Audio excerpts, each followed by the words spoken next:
Hey, hey, English learners! Welcome back to the English Connect podcast, your cozy little place to learn easy English through real, everyday conversations. I'm your host, Sophia. And I'm Jason. So, quick question. Have you ever made a really big goal, felt completely on fire about it for about 3 days, and then quietly stopped? Have I? I once wrote out an entire 5-year life plan in a brand new notebook. Very beautiful notebook, by the way. Nice pen, nice handwriting. And? And I believe I abandoned it on page 2. Page 2? Page 2.5, if we're being generous. That is very generous. Thank you. I am healing. But honestly, if that story sounds familiar, you are in the right place today because today's episode is about small goals. Not the kind that look impressive on a vision board, the kind that actually work in real life. And before we jump in, if this podcast helps you practice English in a calm and natural way, give this episode a like and subscribe to the English Connect podcast. It really helps us keep making these conversations for you. And we have a small challenge for you today. Write one small goal in the comments, just one. Maybe I will learn one English phrase a day, or I will speak English for 2 minutes. Keep it small, okay? Do not write, I will become a completely new person by Monday. Please do not do that to yourself. Just one small goal you can actually keep this week. We would love to read it. And this is a B2 level English conversation, so the language is natural and a little more detailed, but we keep it clear and easy to follow. So even if some words are new for you, just stay with us. And later in the episode, we have our word tour, where we look at some stronger vocabulary for talking about goals and progress. Really useful words if you want to sound more natural in English. But first, the main conversation. And I want to start with something that I think is really important. Most people do not fail because they are lazy. No. They fail because their goal is too big for the life they actually live. That one hit differently. Good. Let's talk about it. So let's start at the beginning. Why do big goals fail so often? Because people do not usually make big goals when they are tired or stressed. They make them when they feel amazing. Right. You've had a great weekend, you slept well, you watched something inspiring, and suddenly you're sitting there thinking, I'm going to wake up at 5 a.m. every morning, run 5 kilometers, read 20 pages, study a new language, and cook healthy food every single day. And of course, Jason, you write it all down on page 1 of the beautiful notebook. Page 1 is always brilliant. Page 1 is full of dreams and ambition and very neat handwriting. But the problem is that you made that plan as your motivated self, and your motivated self and your tired Tuesday self are very different people. Oh, Sophia, that is such a real thing. Motivated Saturday Jason and Tuesday evening Jason are basically strangers. Tuesday evening Jason has just come home from work, he's tired, maybe a little stressed, he hasn't eaten properly, and suddenly the plan he made on Saturday feels completely impossible. Yes, and it's not because you changed your mind about wanting those things. You still want them. It's just that the goal was designed for a perfect version of my life, and real life is never perfect. Exactly. Real life has bad sleep and unexpected meetings and family stuff and low moods and days where you just can't find the energy. And a goal that only works on your best days is not really a goal. It's a wish. And I think the other problem is trying to change everything at once. Like if I decide I'm going to completely transform my mornings, my evenings, my diet, and my social life all at the same time, even if I manage it for 3 days, one bad day will knock the whole thing down. Yes, because when everything is connected and one thing fails, it can feel like everything failed. And then you feel worse than when you started, which makes it even harder to try again. Which is why we need to talk about small goals. Not because small goals are all you deserve, but because small goals actually survive real life.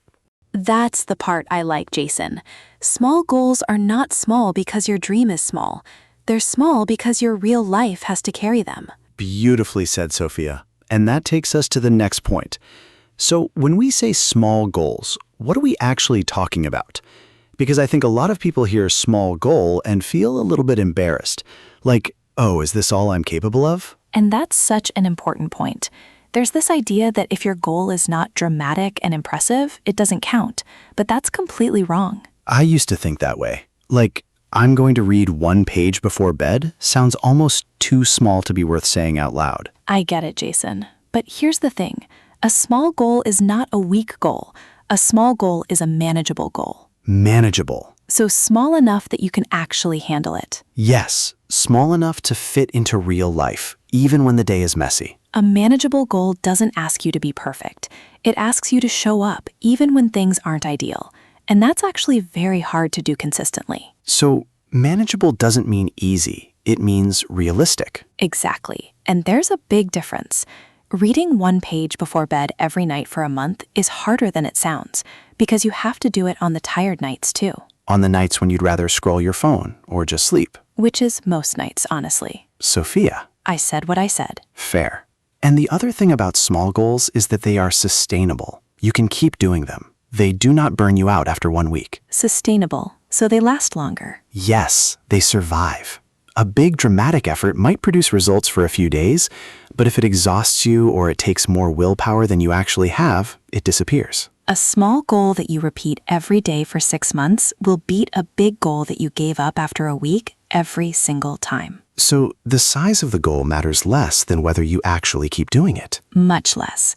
And people feel embarrassed about small goals because we are surrounded by stories of extreme effort and big transformation. But nobody posts on social media about the fact that they open their English app for 5 minutes before bed every night for 3 months. No, you post the dramatic before and after story. The lighting, the music, the big emotional caption. Right. But the 5 minutes every night is often what got them there. That is actually comforting because it means the little thing I can do today is not pointless. Not pointless at all. It may be small, but it is still proof that you are moving. Okay, Jason. This next part I think is really interesting because it's not just about the goal itself. It's about how achieving or not achieving a goal changes how you feel about yourself. Yes, and this is something people do not talk about enough. Every time you make a promise to yourself and you don't keep it, it affects something called self-trust. Self-trust, so trusting yourself. Yes, believing that when you say you're going to do something, you will actually do it. And self-trust is quietly very important. Because if you've broken a lot of promises to yourself, you start to doubt yourself even before you begin. That's a bit uncomfortable to hear, but also very true. And it's not about blame, Jason. Life is hard and goals are hard and everyone has been through this. But the good news is that self-trust can be rebuilt, and small goals are one of the best ways to do it. How? Because you make a small promise to yourself and you keep it. And then you keep it again the next day and again the day after. And each time you're creating a small piece of emotional proof that you are someone who follows through. So the goal is almost secondary. The real goal is proving to yourself that you can do what you said you would do. Exactly. Even if the goal is just opening an English app for 5 minutes. Even if it's just saying 1 sentence out loud in English when you're nervous, you did what you said you would do. And I can actually feel that. When I do something small consistently, there's this quiet sense of, okay, I'm someone who does this. And that feeling grows. And it becomes part of how you see yourself, not just what you're doing, but who you are. Which makes it easier to keep going because it feels less like discipline and more like identity. Yes, and that shift is really powerful. You stop thinking, I need to force myself to do this. You start thinking, this is just what I do. That's a really nice feeling, actually. Like the habit stops being a punishment and starts becoming part of your life. Exactly, Sophia. And that's where real change begins. To feel calmer, not dramatic, not loud, just steady. All right, let's talk about something I think is really satisfying, which is momentum. Ooh, I love this one. So momentum is that feeling when you have started something and it feels easier to keep going than to stop. Have you ever had that? Absolutely. You sit down to do one thing and suddenly you have been doing it for an hour. Right, because starting is almost always the hardest part. Once you're moving, it gets easier. And this is why small goals are so useful for momentum, because they make starting almost effortless. If your goal is to go for a 5-minute walk, the barrier to beginning is so low that it is very hard to say no. So what usually happens after the 5 minutes? You keep walking because you are already outside, already moving, and it does not feel hard anymore. I have definitely done that. I told myself I would just walk to the end of the street, and then I ended up walking for 20 minutes because it felt fine once I started. And the same thing happens with English. You open your app telling yourself just 5 minutes, and 5 minutes later, you're still doing it because the momentum is there. So the goal was never really about 5 minutes. The 5-minute goal was just a trick to get you started. A very kind, very clever trick. I feel like I've been deceiving myself productively for years and did not know it. That is honestly a great skill, Sophia. Thank you. Finally, my talent is being recognized. We're proud of you. But I think the important thing here is that we're not talking about long-term results yet. Right now, we're just talking about movement, about getting the ball rolling. Yes, momentum is about starting. It's about getting from 0 to 1, because 0 is heavy. 0 has resistance. But once you're at 1, getting to 2 is so much easier. Like a ball at the top of a hill. It takes a little push to get it moving, but once it starts rolling, it doesn't need much help. That's exactly it. And small goals give you the push. And honestly, that feels kinder than waiting for some huge wave of motivation. Much kinder, because motivation comes and goes. But a small action is something you can choose even when the motivation is not very loud. So we talked about momentum and getting started. Now let's look at something different. What happens over weeks and months when you keep up those small actions? This is the long game, right? This is the long game. And it is where small goals get really interesting, because small actions do not just add up, they compound. Compound, like in finance where money grows on itself. Exactly like that. In finance, compound interest means that you earn interest on your interest, so the growth keeps building. And the same thing happens with skills, habits, and progress. So it's not just that 1 + 1 = 2, it's more like each step makes the next step bigger. Right. If you learn one useful English phrase every day, after 30 days you have 30 phrases. But those phrases also make it easier to learn more phrases because you have more context, more connections in your brain, more confidence. So it's not just that incremental, but it's not flat. Incremental. That is a good word, Sophia. Can you say more about that? Yeah. So incremental means happening in small steps, gradually over time, not all at once. Like saving $5 a day feels like nothing on day 1, but after a year, that's almost $2,000. And after 2 years, it's almost 4,000. And that's before you add any kind of interest. Which sounds impossible when you think about saving $5 a day. It sounds too small to matter. But that's the thing about incremental progress. It doesn't feel significant in the moment. You can't see it happening on a Tuesday. You see it when you look back over 3 months and realize how far you've come. It's like growing your hair. You can't see it getting longer day by day, but after 6 months, you look in the mirror and think, oh, something definitely changed. And this applies to everything: English, fitness, confidence, money, relationships. Small, consistent actions over time become something you couldn't have imagined on day 1. Which is actually why people give up too early. They're comparing their day 3 to someone else's year 3. Yes, and they stop before the compounding really starts, because compounding needs time. The most powerful growth happens after you've been consistent for a while. So the best time to start a small goal is actually today, because every day you wait is a day of compounding you miss. That's a little bit motivating and a little bit alarming at the same time. Welcome to personal development, Sophia. Thank you, Jason. I feel inspired and slightly attacked. That's usually how growth feels. Okay, so let's get really practical now. How do you actually choose a small goal that you'll keep? Because I think this is where a lot of people go wrong, even when they know they should start small. They start small and then immediately make it bigger. Jason? I am speaking from experience. I say I will walk for 5 minutes, and then within a week, I have somehow signed up for a 10K race. Why are you like this? I genuinely do not know. So the first thing is to make the goal very clear. Not, I will do more exercise. That is too vague. Something like, I will walk for 10 minutes after dinner on weekdays. You know exactly what it is, when it happens, and how long it takes. So specific enough that you cannot argue with yourself about whether you did it or not. Right. There is no version of, I think I kind of exercised.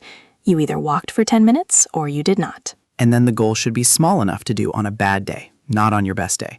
On a Tuesday when you're tired and stressed and dinner was a bit of a disaster. Because if the goal only works on easy days, it will not build the habit. The goal needs to be small enough that even on a hard day, you can say, okay, I can still do this. Which is why read 1 page before bed works better than read 30 pages every night. Because even when I'm exhausted, 1 page is possible. And then connect it to your real life. If you commute every day, that's 10 minutes you could use to listen to English. If you make tea every morning, that's 5 minutes you could spend reviewing a phrase. So you're not adding the habit to your life, you're folding it into what's already there. Exactly. And then track it simply. You don't need an app or a complicated system. A small mark on a calendar or in a notebook is enough. Just something visual that shows you it's happening. The notebook is finally being used for good. Finally, Jason, a redemption story. The notebook deserves its moment. And then, celebrate quietly.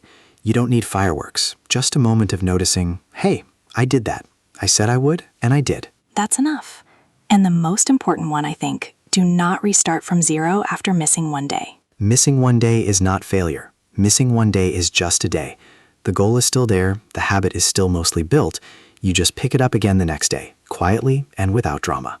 Because the moment you say, okay, I missed a day, so it's all ruined, you're giving yourself an excuse to stop completely. And that's the real failure, not the missed day. The missed day is just a pause. It happens to everyone, and it doesn't undo what you've already built. It's like tripping while walking. You don't stop walking, you just catch yourself and carry on. And over time, small goals stop feeling like effort. They just become part of your routine, part of who you are. And that's when the real change happens. And it started with something so small that you almost felt embarrassed to say it out loud. Which is exactly why small goals are not weak. They're sustainable, and they work. Even for people who filled 2 pages of a notebook and then quit. Especially for those people, Sophia. Good, I feel seen. And now that we have talked about how small goals actually work, let's slow down and look at some of the stronger words we use today. Because these words will help you talk about goals, progress, and motivation in a much more natural way. So, let's begin today's word tour. Let's start with manageable. This is such a useful word when you talk about goals. Yes, manageable means something is not too difficult to handle. It feels possible. Say it slowly with us. Manageable. Manageable. The easiest sentence is, make the goal manageable. That means make it small enough that you can actually do it. Right. If your goal is too big, it may feel exciting at first, but then it becomes heavy. So instead of saying, I will study English for 3 hours every day, I can say, I will study for 10 minutes. That feels manageable. Perfect. And you can also say, this feels manageable. Like, 10 minutes of practice feels manageable. Yes, very natural. What about the opposite? The opposite is unmanageable. If something is too much to handle, you can say, this feels unmanageable. Like, studying 50 new words in one evening feels unmanageable. Because it probably is, Sophia. My brain would leave the room. Gently, yes.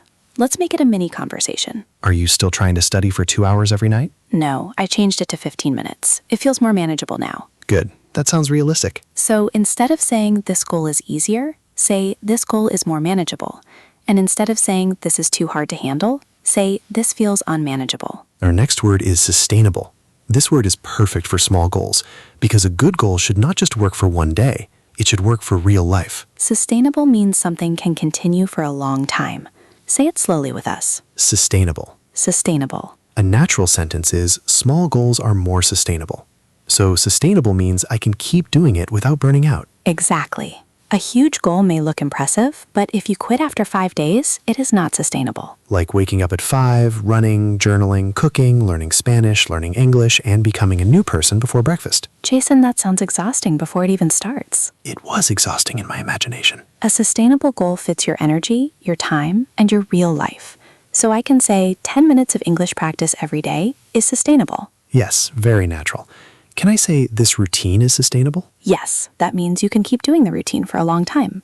Let's make it real. Are you still doing that 2-hour workout every morning? No, it was too much. Now I walk for 15 minutes. It is more sustainable. That sounds much better. So instead of saying I can keep doing this, say this is sustainable. And instead of saying this plan is too much, say this plan is not sustainable. The next word is self-trust. This one feels deeper. It does. Self-trust means believing that you can rely on yourself. Say it slowly with us. Self-trust. Self-trust. So if I say small goals build self-trust, I mean they help me believe in myself again? Yes. Not in a loud way, in a quiet, honest way. Because every time I keep a small promise, I prove something to myself. Exactly. You prove I said I would do this, and I did it. That feels different from motivation. Motivation is like a big feeling. Self-trust is more like quiet evidence. Beautifully said, Jason. Thank you. Page 2, Jason, is growing. We love to see it. A simple sentence is, I am rebuilding my self-trust.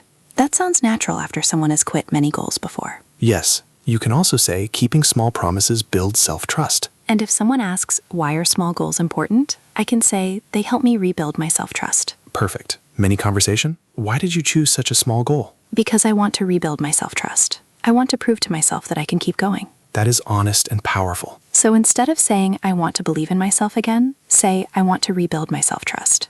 And instead of saying, small promises help me, say, small promises build self-trust. Well, our next word is momentum. I love this word because it explains why starting small works so well. Momentum means the energy that keeps something moving after it has started. Say it slowly with us. Momentum. Momentum. A natural sentence is, small actions create momentum. So momentum is not about the final result.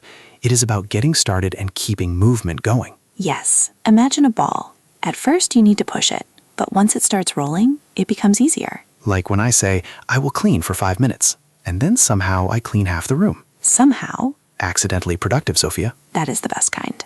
You can say, I need to build momentum.